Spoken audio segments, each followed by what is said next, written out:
안녕하세요. 안녕하세요. 안녕하세요. 제이리스의 장재원 과장입니다. 장재원 과장입니다.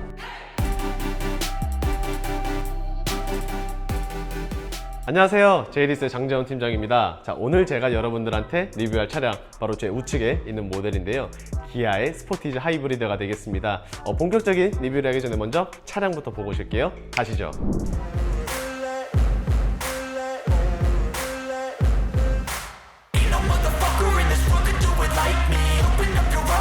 자, 본격적인 리뷰를 한번 시작을 해볼 텐데요. 오늘 제가 여러분들한테 리뷰할 차량 기아의 스포티지 하이브리드라고 말씀을 드렸었는데, 간략하게 먼저 말씀을 드리면은 이 차량 같은 경우에는 2륜이 아니라 4륜 구동 형식을 가지고 있고요. 그 다음에 등급 같은 경우에는 노블레스, 그리고 옵션 같은 경우에는 총 5가지가 들어가 있는데요. 드라이브 와이즈, 그리고 스타일, 그리고 모니터링 팩, 그리고 하이테크 패키지와 12.3인치의 내비게이션, 그리고 최종적으로 화이트 펄 컬러까지 하게 되면은 대략적으로 6가지 옵션이 가지고 있고, 차량 가격 같은 경우에는 4천만 원 초반을 지니고 있습니다. 따지고 봤을 때 사실 국산차가 4천만 원 초반이라고 했었을 때에는 굉장히 비싸다라고 말하실 수 있겠지만, 그만큼 옵션은 굉장히 잘 따져 있다라고 말씀을 드릴 수 있고, 수입차로 만약에 넘어갔을 때 4천만 원 초반이라고 하면은 뭐 BMW에서는 사실상 1시리즈와 벤츠에서는 A클래스 정도밖에 안 되기 때문에 뭐 크기라든지 그 다음에 사용할 수 있는 편의사양, 안전 이런 옵션들을 생각을 해보면은 더할 나위 없이 가성비가 좋다는 것은 확실하게 보고 있습니다. 그리고 요즘 같은 시대에 있어서 하이브리드, 사실 뭐 디젤과 가솔린 각각의 장단점은 분명히 있는 것 같지만, 이러한 디젤과 가솔린에 있어서 장점만 쏙 빼놓은 게 바로 하이브리드가 되지 않을까 싶은데요. 정숙하기도 하면서도 동시에 연비가 잘 나오기 때문에 사실 많은 사람들이 같은 돈이라고 한들 조금 더 많은 거리를 갈 수가 있기 때문에 유지비에 크게 도움이 되므로 많이들 찾아주시지 않나라고 생각이 되는데, 빠르게 한번 시작을 해보겠습니다. 자, 우선 스포티지 같은 경우에는 굉장히 많은 사람들한테 인기를 기존부터 꾸준하게 이어가던 차량이죠. 우리나라에 있어서는 중형급 SUV에 달하고요. 라이벌이 있다면은 이제 투싼 정도를 생각을 해볼 수 있는데, 뼈대나 이런 부분들은 거의 다 비슷합니다. 다만 이제 현대 마크를 달고 나오냐 아니면 기아 마크를 달고 나오냐 그런 건데, 개인적으로 봤을 때는 현대보다는 기아가 조금 더 가격대가 저렴한 것도 있고요. 그 다음에 같은 바디의 플랫폼을 사용한다고 한들 실질적으로 실내 공간을 조금 더 넓게 빼주기 때문에 저는 개인적으로는 현대보다는 기아를 조금 더 좋아하는 편에 있습니다. 그리고 라이트 같은 경우에는 확실히 이전 세대의 스포티지를 기억나시나요? 당시에 갖고 있었던 별명이 K 마칸이라고 해서 마칸을 모티브로 했을 정도로 굉장히 아름다운 모습을 보여주고 있었는데, 한 가지 단점이 있었습니다.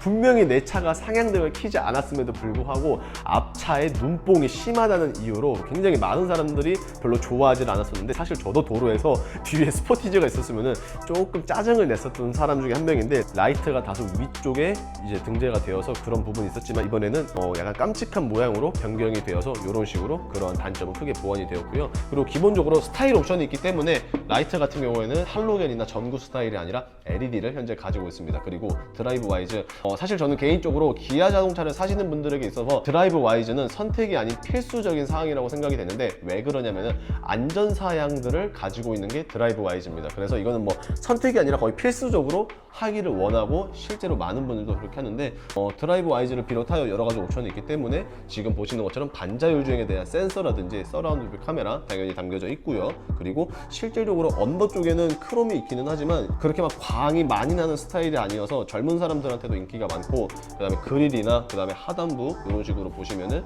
블랙 하이글로시로 마감 처리가 되어 있기 때문에 젊은 분들이 너무나도 워너비하는 차량이 아닐까라고 생각이 되는데, 바로 한번 측면 이어가 볼게요. 자, 측면으로 넘어오게 되었습니다. 우선 이 차량 같은 경우에는 기본적으로 17인치의 휠 사이즈를 가지고 있지만, 현재로서는 스타일 옵션이 장착이 되었기 때문에 휠이 업그레이드 되었다라고 말씀을 드릴 수 있는데, 사이즈 같은 경우에는 기본적으로 18인치로 업그레이드가 되었고요. 디자인은 현재 이런 식으로 남겨져 있습니다. 개인적인 생각이지만 솔직히 조금 이뻐 보이지는 않지만, 그래도 하이브리드라는 점을 감안을 했을 때 이런 디자인 뭐 그래도 나쁘지는 않다라고 생각이 됩니다. 그리고 휠을 덮어주고 있는 휠하우스 부분 쪽이 지금 보시는 것처럼 블랙 하이글로시로 현재 마감이 되어 있기 때문에, 이 부분은 정말로 어린 분들 혹은 뭐 젊은 사람들을 겨냥을 하기에는 최적의 조건이 아닐까 싶은데, 보기에는 당연히 좋을 수밖에 없지만 조금 이제 시간이 지나다 보면은 관리하는 부분에서는 분명히 단점으로 이루어지지 않을까라고 생각이 되고 있고요. 그리고 뭐 B필러 같은 경우에 보통은 이제 블랙 하이글로시, 그 다음에 윈도우 몰딩은 이제 크롬이나 이런 식으로 마감이 되는 게 일반적이지만, 4천만 원 초반의 가격을 가격을 가지고 있는 스포티지임에도 불구하고 B필러 같은 경우에는 아쉽게도 그냥 플라스틱으로 되어 있습니다. 그리고 언더 부분은 무광의 크롬, 반대로 윗부분 몰딩 같은 경우에는 고무로 되어 있어서 고무, 플라스틱, 그리고 무광 크롬 이렇게 되어 있는데 개인마다 취향 혹은 생각은 조금 다를 수 있겠지만 볼품없어 보이는 것은 사실 맞을 수는 있겠지만 그래도 관리하는 거에 있어서는 저는 개인적으로 블랙 하이글로시보다는 훨씬 더 이점이 많다라고 생각이 되고 있습니다. 그리고 하이테크 패키지를 가지고 있기 때문에 컴포트 액세스 기능 당연히 있습니다. 차키를 소지하고 계신 상태에서 손을 도어 캐치 안쪽으로 넣어주시면 문이 열리고요. 그리고 반대로 문을 닫으실 때는 도어 캐치에 터치만 해주시면 문이 잠기게 되는데 하이테크 패키지가 만약에 없을 경우에는 이러한 컴포트 액세스가 터치 형태가 아니라 버튼식으로 되어 있지만 하이테크 패키지가 들어감으로써 이 차량 같은 경우에는 터치 형식을 지원을 해주고 있는데 1열에만 적용이 되어 있기 때문에 2열에는 따로 안 됩니다. 그래서 만약에 문을 열거나 닫으실 때에는 반드시 1열 도어에 도어 캐치를 이용을 해주셔야 된다는 점 참고 부탁드리겠고, 하단부에서도 역시나 사이드 스커트가 현재로서는 플라스틱으로 들어가 있네요. 그리고 크롬 자체도 무광으로 들어가 있는데 사실 유광 스타일의 크롬이 거의 쓰여 있지를 않습니다. 그렇기 때문에 너무 올드한 느낌은 다소 찾아볼 수가 없어서 한 2030 세대분들이 스포티지를 찾아주시는 것 같은데 굉장히 적합하면서도 합리적인 모델, 과연 어떻게 보고 계실지는 모르겠지만 일단은 후면으로 한번 넘어가 볼게요. 자, 후면으로 넘어왔는데요. 전면과 측면에서 제가 블랙 하이글로시가 상당히 많이 쓰여 있다고 말씀을 드렸었는데 이러한 블랙 하이글로시는 딱 후면으로 넘어오게 되니까 야, 확실히 많이 쓰였다. 그러면서 동시에 젊은 분들의 타겟팅을 제대로 하지 않았나? 라고 생각이 되고 있습니다. 전체적으로 봤을 때 지금 현재 이 차량 같은 경우에는 외관 형태의 SUV다 보니까 와이퍼, 윈도우 와이퍼가 들어가야 되는데 아랫부분으로 노출되어 있는 게 아니라 윗부분으로 숨어져서 들어갔습니다. 그래서 그만큼 내구성에 있어서도 굉장히 좋다라는 점을 말씀을 드릴 수 있고요. 윈도우를 몰딩하고 있는 부분들 전부 다 블랙 하이글로시로 현재 표현이 되어 있고요. 기아 로고 위에도 마찬가지로 블랙 하이글로시, 그리고 뒤에 후미등마저도 테두리를 블랙 하이글로시로 쓰고 있어서 그런지 나름의 포인트가 굉장히 잘 돋보여지는 것 같아요. 개인적인 생각이겠지만 블랙으로 했었으면 같은 블랙 계열의 컬러다 보니까 아무래도 이러한 포인트들이 돋보이지 않았을 텐데 화이트로 해서 그런지 조금 더 돋보이는 포인트들 만나보실 수 있고, 하단부에는 그냥 대놓고 그냥 검정으로 만들어 놨습니다. 그렇기 때문에 전체적으로 봤을 때 저는 뭐 어르신들은 솔직히 조금 칙칙하다라는 느낌을 받을 수는 있겠지만 젊은 사람들이 봤을 때는 괜찮다라고 생각이 되고 있고요. 하단부에는 그냥 플라스틱으로 이런 식으로 마감이 되어 있습니다. 그리고 기본적으로 뭐 배기 팁은 따로 뚫려 있지가 않아서 그냥 딱 봤을 때 그냥 깔끔한 인상을 보여주고 있고, 그리고 이 차량이 왜 가성비가 좋냐면은 일단은 중형급에다가 SUV임에도 불구하고 공간 개념이 조금 더 넓게 잘 빠져 있다라고 생각이 되어서 그런 것 같은데 실질적으로 트렁크 용량이 이 정도면은 뭐 나쁘진 않은 것 같습니다. 물론 뭐 여기서 좁다라고 생각을 해보실 수도 있겠지만 만약에 좁으신 분들은 폴딩 4대6의 비율로 폴딩을 하실 수가 있어서 이를 통해서 조금 더 넓게 쓰실 수가 있는데, 폴딩은 뒤에 있는 레버만 그냥 당겨주시면은 이런 식으로 시트가 접혀지지만 올릴 때는 2열로 넘어가서 문을 연 다음에 다시 세워줘야 된다는 단점, 요거는 좀 참고 부탁드리겠습니다. 그리고 히든 스테이지 같은 경우에는 지금 보시는 것처럼 굉장히 넓은 편으로 잘 되어 있습니다. 뭐 물론 깊이가 깊지는 않지만 그래도 이 정도의 섹션이면은 제가 봤을 때 히든 스테이지의 역할은 충분히 해주고 있기 때문에 뭐 나쁜 점수 주지 않고 후한 점수를 주고 싶고요. 빠르게 한번 실내 넘어가서 실내는 또 어떻게 되어 있는지 바로 한번 만나보실게요. 말려를 한번 리뷰를 시작을 해볼 텐데요. 우선 문을 열면은 앞에서 영상에서 보셨다시피 현재 이 차량 같은 경우에는 그레이 시트입니다. 사실 그레이 시트라고 해서 우리가 생각하는 회색 시트라고 생각을 해볼 수 있겠지만 실제로 문을 열면은 벤츠의 요투블루 베이지라는 느낌을 굉장히 강하게 받으실 수 있지 않을까 싶은데요. 지금 보시는 것처럼 하얀색 시트와 더불어서 파란색 가죽이 함께 어우러져 있어서 상당히 멋스러움을 자랑을 해주고 있습니다.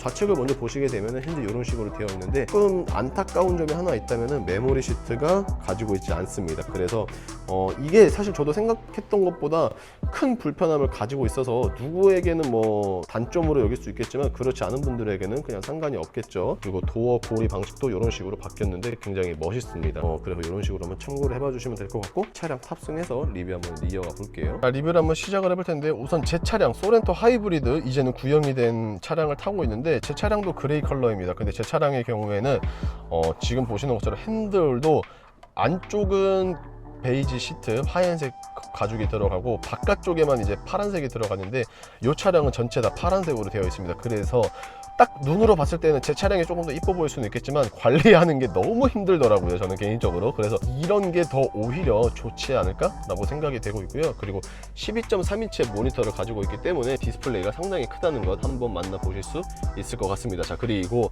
모니터링 팩을 가지고 있기 때문에 계기판과 디스플레이가 하나로 이어진 듯한 콕핏 스타일을 보여주고 있고요. 약간 커브까지 줬기 때문에 시안성이 훨씬 더 좋아졌다라고 생각이 되고 있습니다. 자, 그리고 이제 나오는 기아 자동차들은 거의 대부분 통합이 되고 있는데요. 지금 보시는 것처럼 공조기가 이제 LCD 판넬로 들어갑니다. 하지만 이러한 판넬은 이중으로 되어 있는 게 아니라 단일중으로 되어 있기 때문에 만약에 엔터테인먼트를 바꾸고 싶다라고 하시는 분들은 이렇게 버튼을 눌러 주시거나 쓸어 내리는 모션을 해주시면은 엔터테인먼트 혹은 공조기 형식으로 바뀌면서 가운데 터치 부분뿐만 아니라 양쪽 사이드의 조그 셔틀까지도 이런 식으로 볼륨이냐 아니면 온도냐 이런 식으로 바꿔줄 수 있습니다.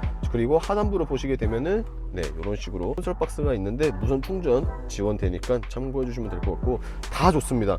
핸들 열선도 있고요. 지금 보시는 것처럼 열선 시트와 통풍 시트 다 가지고 있지만 조금 안타까운 게 한 가지 있다면 여기가 블랙 하이글로시라는 점이 조금은 안타깝습니다. 지금은 차가 이제 막 나온 따끈따끈한 차량이기 때문에 굉장히 멋있어 보이는 것이 확실하지만 나중에 시간 지나면은 엄청난 지문과 수많은 먼지 그리고 스크래치들로 인해서 분명 스트레스 받지 않을까 라고 생각이 되고 있는데요. 전체적인 느낌을 한번 쭉 보시게 되면은 야, 확실히 그레이 시트가 요즘 많은 사람들이 대세라는 것을 다시 한 번 더 인지할 수밖에 없을 것 같습니다. 물론 관리하는 거는 어쩔 수 없지만 충분히 그러한 관리를 불편함을 감수할 수 있을 만큼의 메리트 있다고 생각이 되는데 2열 바로 한번 넘어가 볼게요. 자, 이제 2열에 대한 리뷰를 한번 시작을 해볼 텐데요. 지금 보시는 것처럼 1열에서도 느꼈던 화사함이 2열 공간에서도 충분히 느껴질 수 있는 그레이 시트입니다. 개인적인 바람이 있다면 어린 자녀가 아닌 이상은 그레이 시트 한 번쯤은 해보시는 것도 나쁘진 않을 것 같은데, 물론 더러워지는 거에 대해서 감안은 해야겠지만 차를 우리가 평생 탈 것은 아니잖아요. 그렇기 때문에 이번 기회에 한번 타보시는 것도 저는 뭐 나쁘지 않다라고 생각이 되고 있고요. 파노라마 아쉽게도 없습니다. 그래서 파노라마가 없기 때문에 지붕은 막혀 있지만, 파노라마를 이제 모든 사람이 좋아하는 건 아니죠. 대부분이 좋아하는 건 맞지만 풍절음 때문에 싫어하는 분들도 있는데, 이번 고객님 같은 경우에는 풍절음이 좀 싫다고 하셔가지고, 그리고 굳이 필요 없다라고 하셔가지고 파노라마는 없앴는데, 파노라마를 좋아하는 저는 조금 아쉽고, 그리고 조금 아쉬운 게 있다면 스타일 옵션이 가지고 있어서 외부 라이트가 LED로 들어가는 것은 맞지만 이러한 LED가 내부까지 이어지지 못했습니다. 그래서 불을 딱 켰을 때 이런 식으로 주황색이 나오는데 괜찮습니다. 왜냐면은 요거는 인터넷에서 그 LED 전구 담화가 한 10,000원인가 20,000원 밖에 안 하고 누구든지 쉽게 할 수 있을 만큼 DIY가 참 쉽기 때문에 그냥 바꿔주면 되기 때문에 요거는 뭐 크게 상관하지 않아도 될 것 같은데, 중형급이라고 한들 레그룸과 헤드룸 모두 다 풍족하게 사용할 수 있으므로 결코 적지 않아서 패밀리카로 보시는 분들에게도 감히 제가 적극적으로 추천드리는데 오늘 리뷰 한번 맞춰볼게요. 자, 지금까지 기아의 스포티지 하이브리드에 대해서 이렇게 알아봤습니다. 사실 스포티지라는 차량이 제게 있어서 굉장히 남다른 존재감을 가지고 있는데요. 왜냐면은 제가 사회 초년생 당시에 첫 차로 중고차로 구입을 했었던 게 바로 스포티지 R 모델이었습니다. 그렇기 때문에 뭐 오늘 리뷰 굉장히 재밌게 잘 찍은 것 같은데, 사실 예전부터 스포티지에 대한 인기도는 제가 굳이 말하지 않아도 상당히 높았다는 것을 여러분들이 잘 아실 수 있을 거라 생각이 되는데요. 왜 그러냐면 지금도 도로만 나가 보아도 굉장히 자주 볼 수 있는 게 스포티지입니다. 그만큼 많이 팔렸고 그만큼 인기도 많은데, 이러한 스포티지 거기에 요즘 유행하는 하이브리드까지 겸한 모델을 빠르게 그리고 저렴하게 출고를 원하신다라고 하시는 분들은 보시는 화면 우측 상단에 있는 장 팀장의 연락처로 연락 주시면 되겠고요. 자, 어떻게 오늘의 영상 조금이라도 마음에 드셨거나 도움이 되셨다라고 하시면은 구독과 좋아요 그리고 알람 설정 부탁드리면서 인사드리겠습니다. 감사합니다.